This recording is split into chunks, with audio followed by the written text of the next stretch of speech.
Boa noite. Eu vou tratar das principais ilegalidades constantes na compra de imóveis na planta. Então, eu vou enfrentar alguns temas ligados à compra do imóvel na planta que as pessoas enfrentam, gerados por conta das construtoras incorporadoras. Eu vou passar brevemente enunciando cada uma delas, depois vou entrar nos pormenores. Primeiro é a cobrança de comissão imobiliária, que também é chamada SAT, ou assessoria jurídica, que é uma outra forma também de cobrança pela análise contratual, etc. A outra ilegalidade é a cobrança de assessoria bancária, imobiliária, etc., que eu vou explicar melhor daqui a pouco também.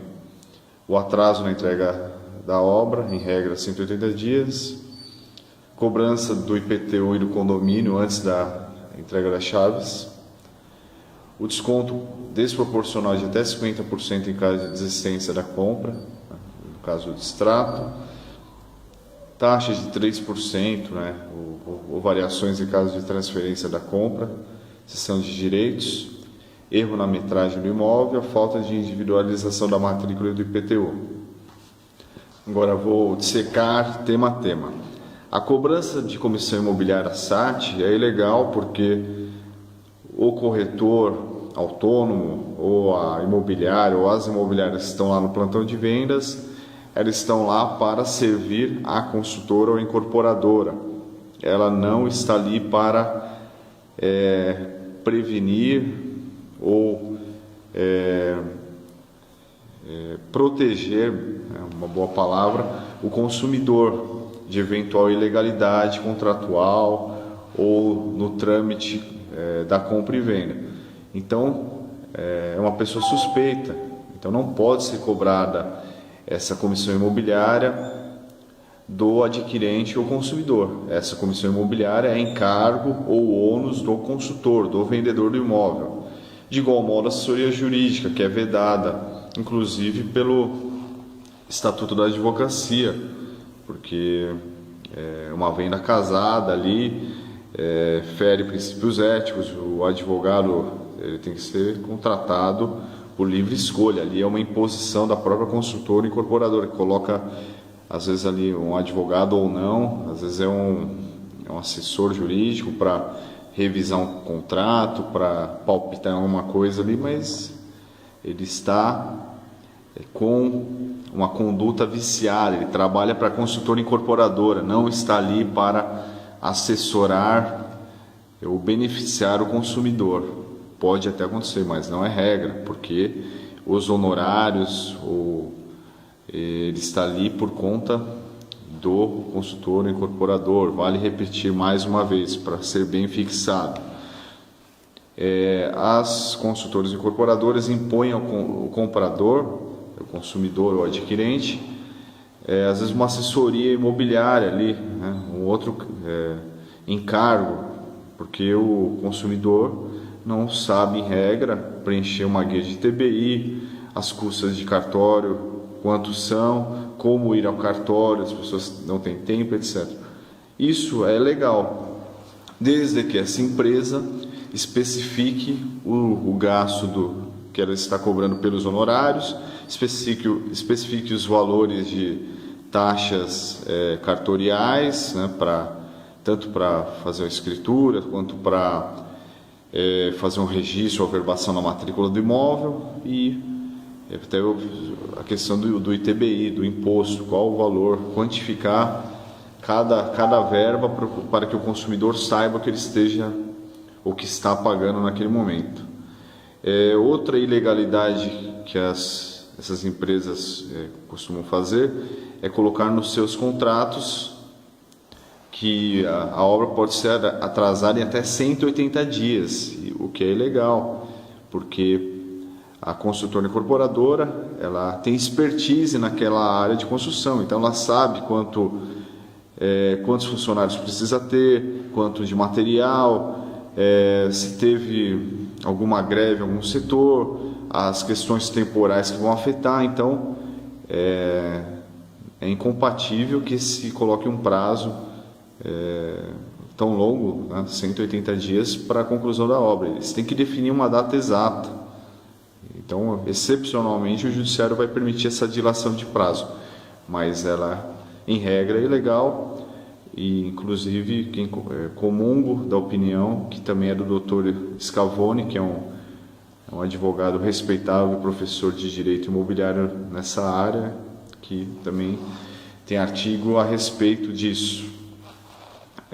Outra ilegalidade constante, comum, peremptória, que ocorre no dia a dia, as consultoras ou incorporadoras e mesmo as administradoras condominiais cobram do adquirente da unidade IPTU e condomínio sem que a pessoa, o adquirente, tenha recebido as chaves do imóvel. Isso é ilegal, não pode, está na direção do Código de Defesa do Consumidor que isso não pode, e o Judiciário tem diversas decisões condenando as empresas a devolverem esse dinheiro. É ilegal essa cobrança. Outra ilegalidade ocorre quando a pessoa pretende desistir do imóvel. Tem consultores e incorporadores que cobram 50% pelo distrato. Isso é ilegal, é abusivo, é muito oneroso ao consumidor. O Judiciário já delimitou que é possível um abatimento, uma taxa, mas os gastos administrativos, etc., mas tem que ser de 10%, com alguma variação, mas em regra 10% é o que tem sido mais ponderado. Outra ilegalidade, algumas empresas também cobram de 3% a 5% a 10% sobre a transferência do imóvel. Se o adquirente, até quando o imóvel está na planta, quer transferir para terceiro, essa anuência exigida pela consultora incorporadora, eu opino como legal. Agora, cobrar uma taxa sobre isso é abusivo, é ilegal. Outros erros comuns, erro na metragem, né? A empresa tem que cumprir a oferta. Então, se ela falou que tem 100 metros, tem que ter 100 metros. Então, é importante o consumidor guardar todos os documentos, folders, descritivos de obra, contrato, e-mails trocados com os prepostos da empresa ou com os corretores. Então, tudo que tiver de provas tem que ser armazenado para eventualmente usar na seara jurídica, melhor dizendo, na esfera judicial. E por final, um outro problema também comum é a falta de individualização da matrícula e do IPTU. Então, no primeiro caso, a matrícula é a matrícula mãe do imóvel, ou do imóvel quando a terra estava nua ou anterior, não foi especificado, né? Porque após o processo de construção, tem que ser individualizada a matrícula. Cada unidade tem que ter a sua matrícula, com a descrição do seu proprietário, a metragem e etc. E, dependendo do imóvel, inclusive com a matrícula própria da garagem. E muitas vezes isso não acontece, a consultora ou a incorporadora vão protelando isso, postergando, deixando lá uma matrícula única. Isso é complicadíssimo, gera grandes riscos ao consumidor. Ele pode responder por uma dívida da construtora dessa forma. Então, cuidado, tem que ser feita essa individualização. E de igual modo, IPTU, porque se tiver uma dívida da construtora, da incorporadora ou do próprio condomínio em geral, o consumidor vai responder individualmente, afetando o seu bem. Então, isso pode ser exigido judicialmente, tanto que se individualiza a matrícula como IPTU. Tem ações específicas para isso. Então, essas condutas aí especificadas por mim violam diversos dispositivos legais, mas eu vou falar aqui rapidamente alguns princípios. Do Código Civil, a boa-fé objetiva, a vedação ao enriquecimento ilícito, a relatividade dos efeitos contratuais, porque antigamente era assim, assinou o contrato faz entre as partes, não se pode mexer no contrato. Hoje em dia isso é relativizado, os efeitos contratuais são relativizados, porque se o contrato for ilegal ou desrespeitar o Código de Defesa do Consumidor, ele pode ser revisto. princípio da imprevisão, então, ocorrendo alguma situação que mude as condições contratuais, o contrato pode ser revisto também. Então, é um princípio que está no Código Civil.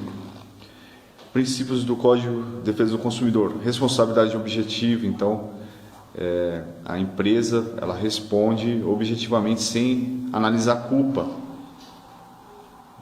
A inversão do ônus da prova. Então, o consumidor, por ser vulnerável, ele tem esse benefício.